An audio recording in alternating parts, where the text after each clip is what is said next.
Hey everybody, JEMcg here, and it's been a while since I've made a video.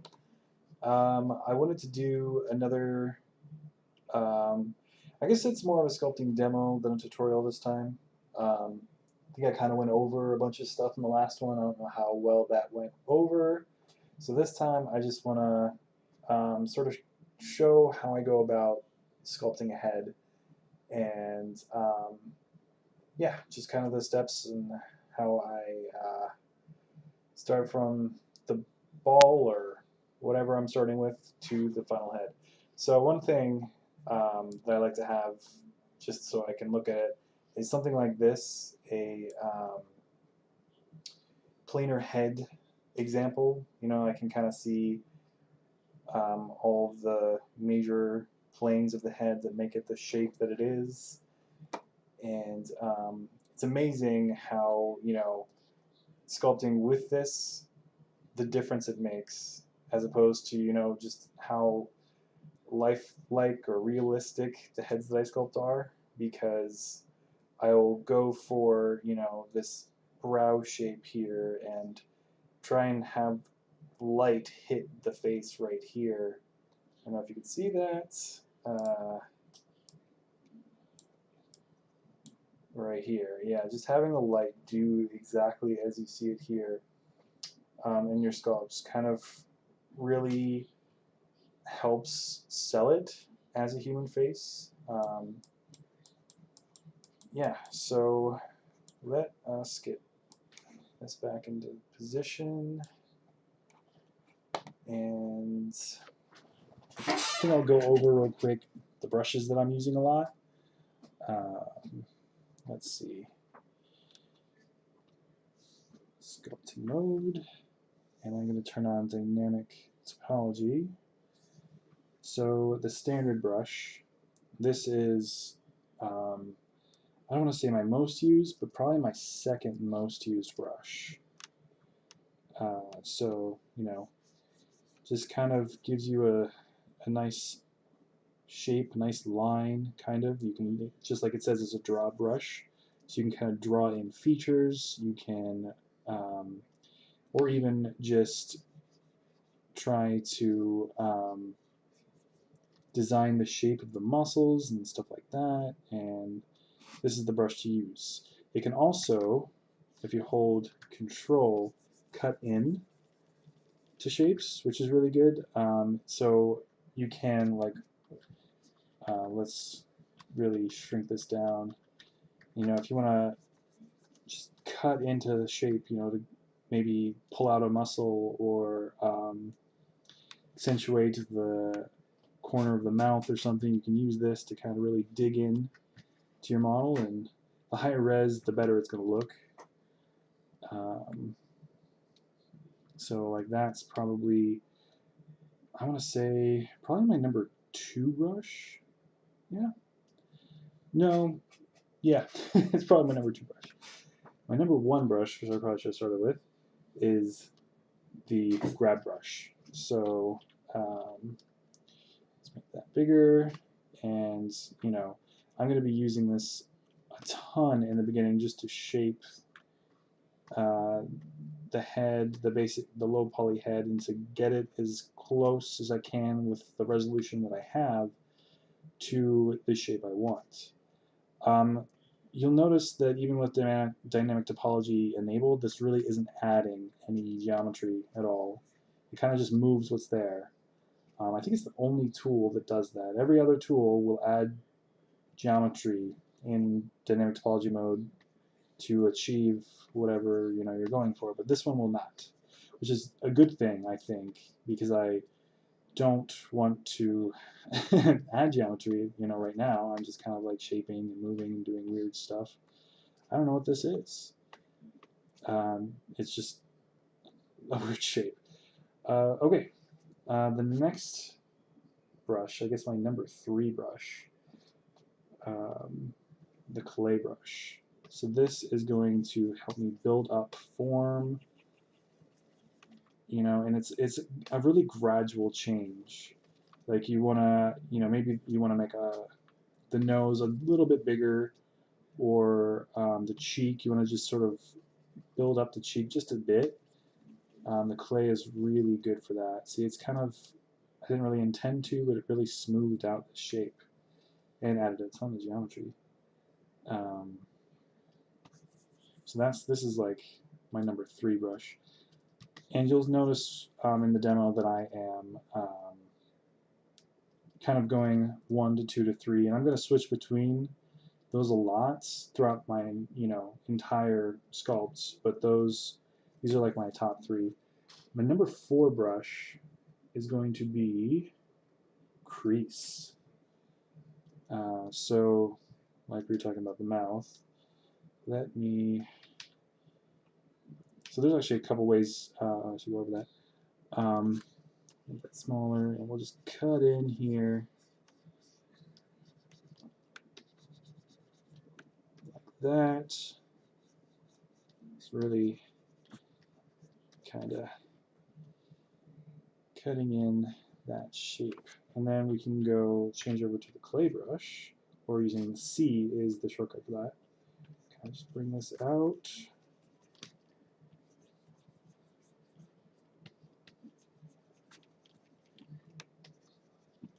And I'm going to get the grab brush, or the G brush.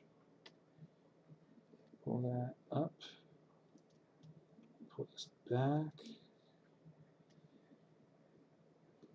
And I need to bring up those lips again.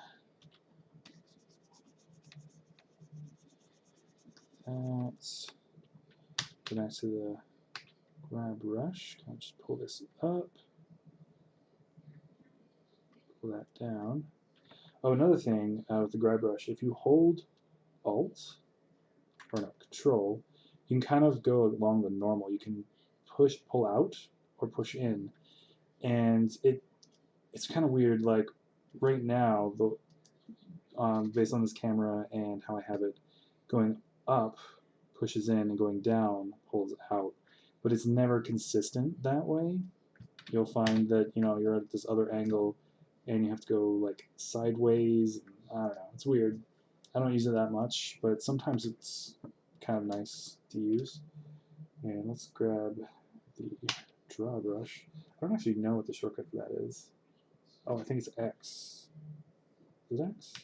Let's go to GX. Yeah, it's X.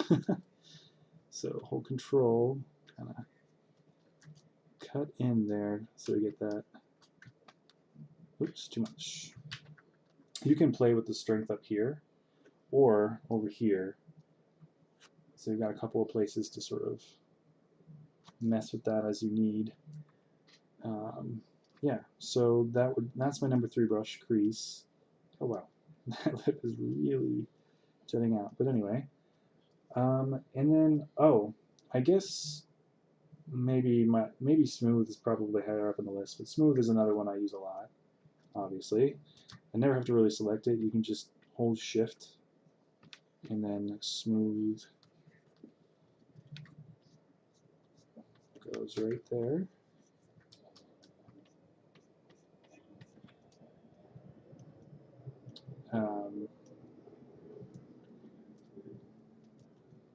Yeah, so I guess smooth is, I don't know where I put that, but those are the main brushes that I use for sculpting.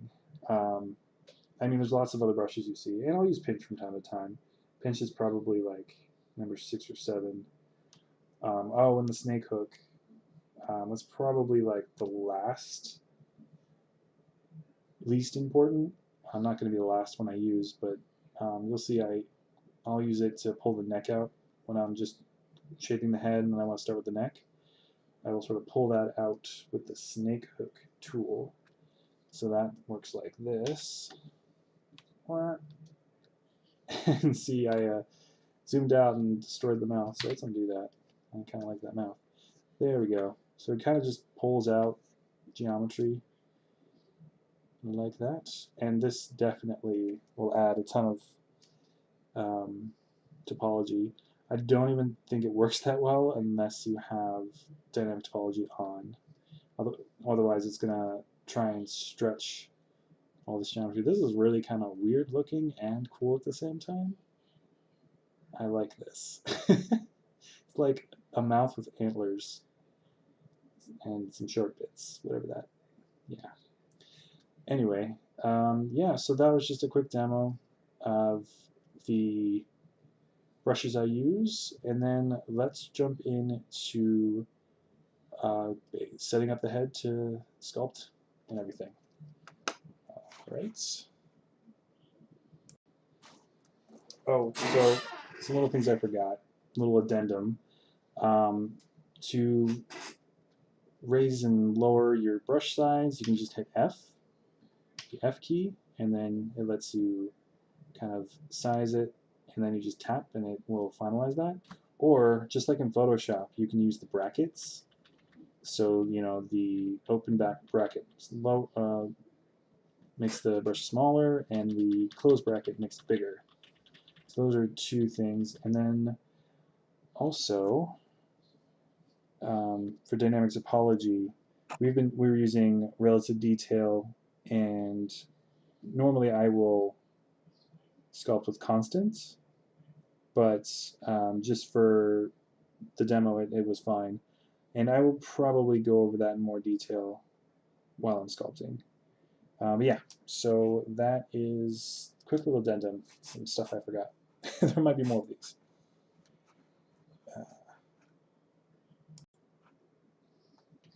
Okay, so let's get into the actual head sculpting.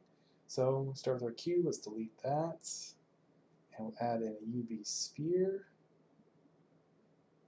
There we go. And let's switch over to sculpting mode. Perfect. And turn on, no, we don't need to turn that on yet. Grab brush, you just hit G or select it over on the left side, and position your camera right, because this is wrong. You want the x-axis perpendicular to what you're sculpting so that it mirrors in the x-axis. Oh, yep. Undo that. There we go. Pull down. Just kind of get a head shape best you can. Follow your reference. Just play around with it. Spend as much time as you need at this part, because that'll save you so much time later. I always end up having to fix it because I don't spend enough time doing this, but you know, you'll learn as you go. I don't think I've got the eye for it yet, but I will, because I'm sculpting heads a lot. So grab the snake hook, and we'll pull out the neck and the shoulders. And next, we'll use a brush I didn't even talk about, the inflate brush. You can just hit I or select it on the left tool panel and just kind of bring this out for the collarbone, chest area, and then the back. So I guess inflate should be somewhere on my list. Maybe probably one of the lower ones. I don't use it that much. This is probably the only part of my little sculpting routine that I use it for. Maybe I'll, if it does what I want, then I'm going to use it, but I can't think of a whole lot of times that I use it. So the neck looks a little short. Let's pull down this so we can kind of have a collarbone type platform, and then the neck, the trapezius up there. Kind of quickly blocked that out. Let's pull this out because this neck looks really skinny. I tend to make very thick necks. I don't know. But I am going to shrink it a bit that way, because then the muscles I can sculpt over top and they don't get too ridiculous. Alright, now the back of the head is looking funky. Let's bring that in. Yeah, no. Smooth that out a bit. Keep looking at it, yeah. Again, spend as much time as you need to get the head shape how it looks right to you, and that will change as the more experience you get, the more you do it, more you stare at people awkwardly in coffee shops. Why does your head look like that? Ask people. They'll totally be cool with it. Now I think it's time to switch over to constant detail. And so it's still really low res. You can hit the little eyedropper to figure out the resolution. I'm going to bring it up to 10, and we're going to sculpt in, well, we're going to lay down some clay, with the clay brush, and sort of define the jaw a bit. There we go. And I think I'll use the draw brush, and I'll just sort of put an indication of where the ear should be. It's a really weird looking ear. Don't like it, but it can be changed. No problem with that. Now, let's shape this a little bit. It's not looking quite right. Bring the jaw in. So there's a bit of a taper there. There we go. Yeah, that neck is looking weird, but I'll come back to that. Now, again with the draw brush, holding control, we can sort of cut in the eye sockets. So look at, line up where the ear, top of the ear is. So cut that in there. You don't have to be perfect. You can always, adjust and fix. So let's grab the grab brush and sort of play with this a bit. Bring that up, pull that side down, and then pull back. Yeah, pull down the cheeks a bit. Cheekbone. Nasal bone, I guess. Just kind of play around with this. I'm looking at the reference as I'm doing this to try and, I'm not trying to match it exactly, but I want it to look similar because, everyone's face structure is not exactly the same, but there's some commonalities, and I'm trying to sculpt in that. I need to get this sort of plane, that plane I was talking about. Oh, actually, I need to. Oh, that's great. Let's use the standard draw brush and make the nose here. And it's a funky shape, but it looks like it's about the right length. And let's pull back this cheek. Pull the nose out a bit. You want that, I don't know, indent right below the brow where the nose kind of comes in and then comes out. Yeah, it's a weird nose. Keep playing with that. And this jaw, yeah, let's bring that up. The neck needs to be played with a bit more. Alright, and now let's try to fix that a bit. It seems too wide in the front. From the top it doesn't look too bad, but it does definitely, yeah, okay. That's good for now.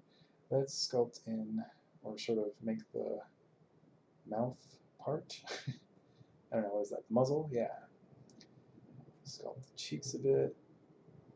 Kind of find that shape a bit. And that looks okay. It's a bit skinny. There's no fat or muscle between that and the jawbone. But anyway, I'll use the crease brush now and cut in the mouth. But we're going to have to raise the resolution a bit. Probably 30. I usually go to about 30 to do this. I guess I don't have to, but I do because I just get a better result. Cut that in. Yeah, looks okay. You really want to think about the roundness of the mouth and, play with the lips. Lips are there's so many possibilities of how they can look. So, you don't have to sculpt lips like these or like your reference. You can kind of just, as long as it has the anatomy of lips, it'll look great. So I tend to make my mouths really small and really thin. Um, I want to be more versatile with that, but it's something you gotta practice. I think that nose is too long. I don't know, something's, maybe the chin's too abruptly ending. I don't know. I have to play with that. So the top lip comes out further than the bottom lip, so make sure you try and get that rhythm. Top lip comes out. Okay, this is really shouldn't be you doing this. This is detail work. I'm not ready for that at all. Just cut in the chin here. And with clay, bring out those little muscles, pockets of fat beneath the lips. Not sure what that is. I should probably look it up and know what that is. And then, let's see, this neck is looking really jagged and yucky. Smooth that out. Okay. Base is coming along. Now let's do the neck muscles. First I'm going to cut in around the ear. Not sure why. And with clay, I'm just going to come down and make a nice tube shape for that muscle. Have it connect down to the collarbone. Yeah, it's an okay start. It's a little awkward. You probably need to pull that side in, up by the jaw. Probably just too far out. Okay, so this will be a multi-parter, and I'll probably get the next parts out each week. So this is just sort of a really quick beginning. I hope it's helping you, look at the reference and see how I'm kind of building up the form and sculpting it, piece by piece. Let me know what you think. If you like this demo format more than the sort of, I don't know if this is actually different, but anyway, I'll see you guys and girls in the next video.